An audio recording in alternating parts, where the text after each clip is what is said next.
Hello student, आज हम व्युत्क्रमानुपाती विचरण के अंतर्गत प्रश्नावली 7.2 का चौथा प्रश्न से हल करेंगे।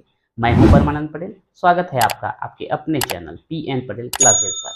तो आइए देखते हैं प्रश्न। 45 मजदूर एक काम को 27 दिनों में पूरा करते हैं, तो कितने मजदूर उसी काम को 15 दिनों में करेंगे।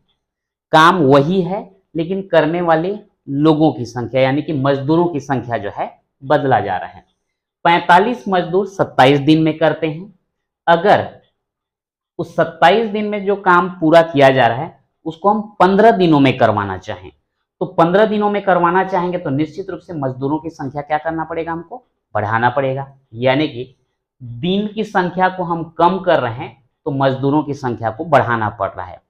एक का मान कम कर रहे हैं तो दूसरे का मान बढ़ रहा है, यानी कि यहां पर व्युत्क्रमानुपाती विचरण होगा। अब इसका जो है हम टेबल बना लेते हैं। तो यहां पर हम लेते हैं मजदूरों की संख्या और दिनों की संख्या।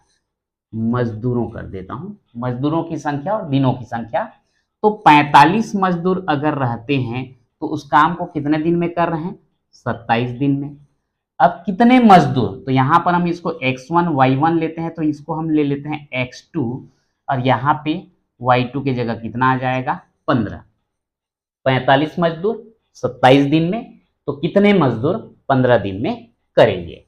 अब यहां पर हम लिख सकते हैं, माना उस काम को x2 मजदूर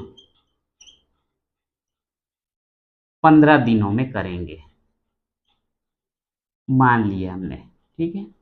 अब यहां पर लिखेंगे क्योंकि यह व्युत्क्रमानुपाती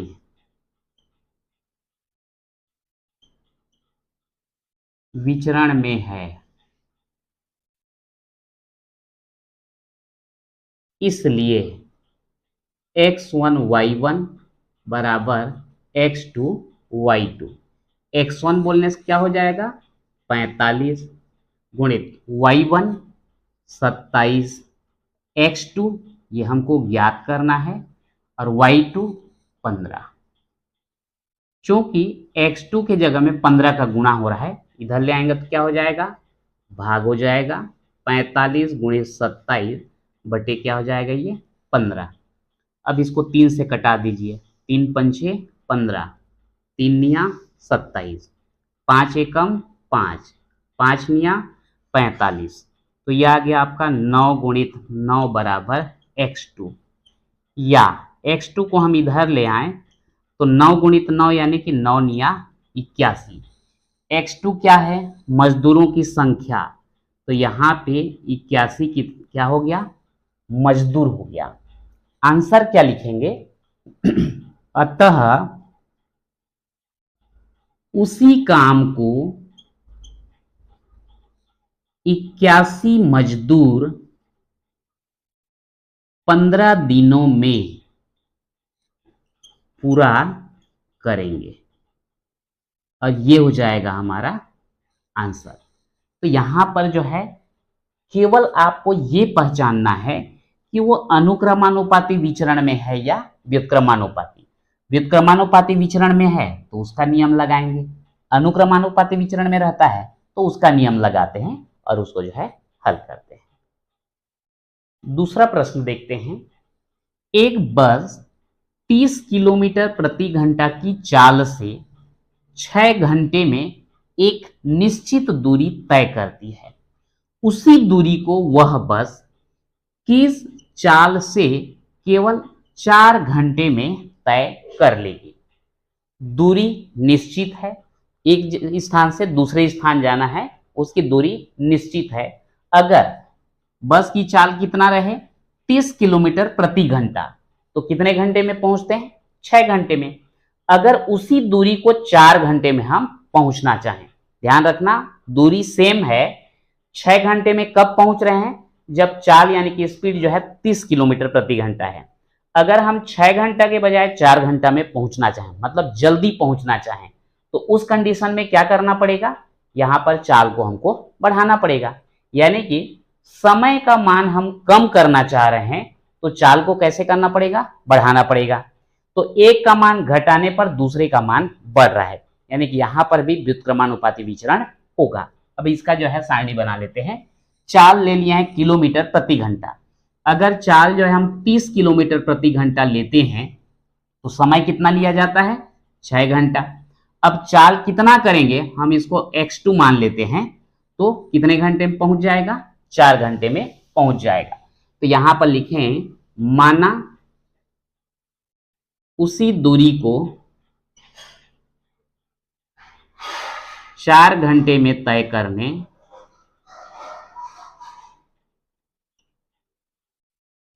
x2 किलोमीटर प्रति घंटा की चाल ले। ठीक, अब यहां पर बता दिया गया है, चूंकि यह कैसा है, व्युत्क्रमानुपाती विचरण है। कैसा है, व्युत्क्रमानुपाती विचरण है, इसलिए क्या हो जाएगा, x1 y1 बराबर x2 y2। x1 कितना है, 30, y1 6, x2 नहीं मालूम और y2 का मान है 4। चूंकि x2 के साथ 4 का गुणा हो रहा है, दूसरे पक्ष में ले आएंगे तो क्या हो जाएगा, यहां हो जाएगा भाग। भाग दे दो, 2 दूनी 4 और 2 तिया 6, 2 एकम 2, 2 एकम 2, 1 बचा, ये 10 बनेगा, 2 पंछे 10। तो यहां कितना आ गया, 15 गुणित 3 बराबर x2, या हम लिख दें x2 बराबर 15 तिया कितना हो जाएगा, 45। ठीक है, तो यहां पर x2 क्या है, चाल है, तो यहां पर 45 क्या आएगा, किलोमीटर प्रति घंटा। अब देख लीजिए, समय को हम कम करना चाह रहे थे तो यहां पर चाल कैसा हो गया, बढ़ गया। तो आंसर क्या लिखेंगे, अतः, यदि यहां से लिखना पड़ेगा आपको, अतः उसी दूरी को वह बस 45 किलोमीटर प्रति घंटा की चाल से केवल 4 घंटे में तय कर लेगी। आंसर लिखने के लिए जो है क्वेश्चन से ही हम लोग उठाते हैं। जैसे यहां पर उसी दूरी को वह बस किस चाल से केवल 4 घंटे में तय कर लेगी, तो हम लिख दिए, अतः उसी दूरी को वह बस किस चाल की जगह हमने क्या लिखा, 45 किलोमीटर प्रति घंटा की चाल से केवल 4 घंटे में तय कर लेगी, और ये हो गया हमारा आंसर। अगला प्रश्न है, 40 घोड़े 1 क्विंटल चने को 7 दिनों में खाते हैं, कितने घोड़े उतने ही चने को 28 दिनों में खाएंगे। यहां पर 2 चीज दिया गया है, एक तो है घोड़े की संख्या और दूसरा है दिन। चना तो फिक्स है, तो इसके लिए हमको इधर उधर सोचना नहीं है, चना 1 क्विंटल ही है 40 घोड़े के लिए, और बाद में घोड़े की संख्या कितना लेंगे उसके लिए भी। तो यहां पर 40 घोड़े 7 दिन में खा रहे हैं, या फिर उल्टा बोल दें तो 7 दिन में 40 घोड़े जो है 1 क्विंटल चने को खा रहे हैं, तो 28 दिन में उतने ही चने को कितने घोड़े खाएंगे। अब यहां पर देखिए, 7 दिन उनको जाता है अगर 40 घोड़े हैं तब, लेकिन दिनों की संख्या को बढ़ा के हम 28 दिन कर दें, मतलब वो जो है 28 दिन तक जो है वो चना जो है पूरना चाहिए। तो उसके लिए अगर हम ये दिन को बढ़ा रहे हैं तो निश्चित रूप से यहाँ पर घोड़े की संख्या कैसे करना पड़ेगा, कम करना पड़ेगा, तभी कंप्लीट हो पाएगा। क्योंकि यहाँ पर 40 घोड़े जो है 7 दिन में खत्म कर दे हैं, उसको 28 दिन तक चलाना है, तो 40 घोड़े रखेंगे तो नहीं चलेगा, या घोड़े की संख्या बढ़ा देंगे तो और जल्दी खत्म हो जाएगा। इसलिए यहाँ पर घोड़े की संख्या कैसे होगा, बढ़ेगा, बढ़ेगा बोलता हूँ, घटेगा।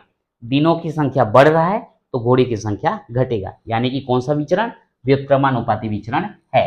यहाँ पर हम टेबल बना लिए। घोड़े की संख्या 40 लेते हैं तो दिन लगता है 7। अब घोड़े की संख्या हम मान लेते हैं x2, तो कितना दिन जाएगा? 28 दिन जाएगा। तो यहाँ पर लिख देंगे माना x2 घोड़े लिए जाएं। चूंकि यह व्युत्क्रमानुपाती विचरण में है।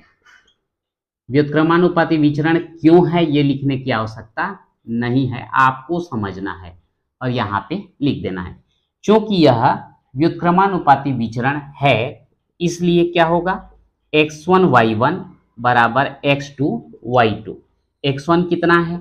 40 गुणित y1 7 बराबर x2 और गुणित में है 28। क्योंकि दूसरे साइड 28 का गुणा हो रहा है, इधर लाएंगे तो भाग हो जाएगा। तो ये हो जाएगा 40 गुणित 7 बटे 28 बराबर x2। 7 एकम 7 और 7 चौक 28, 4 एकम 4 और 4 दहम 40, यानी कि 10 बराबर क्या आया? x2। या इसको क्या लिखेंगे? x2 बराबर 10। और x2 क्या है? घोड़े की संख्या है, यानी कि x2 बराबर कितना आ गया? 40 घोड़े। आंसर क्या लिखोगे? अतः 10 घोड़े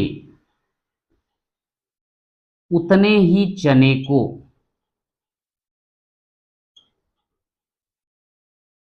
28 दिनों में खाएंगे।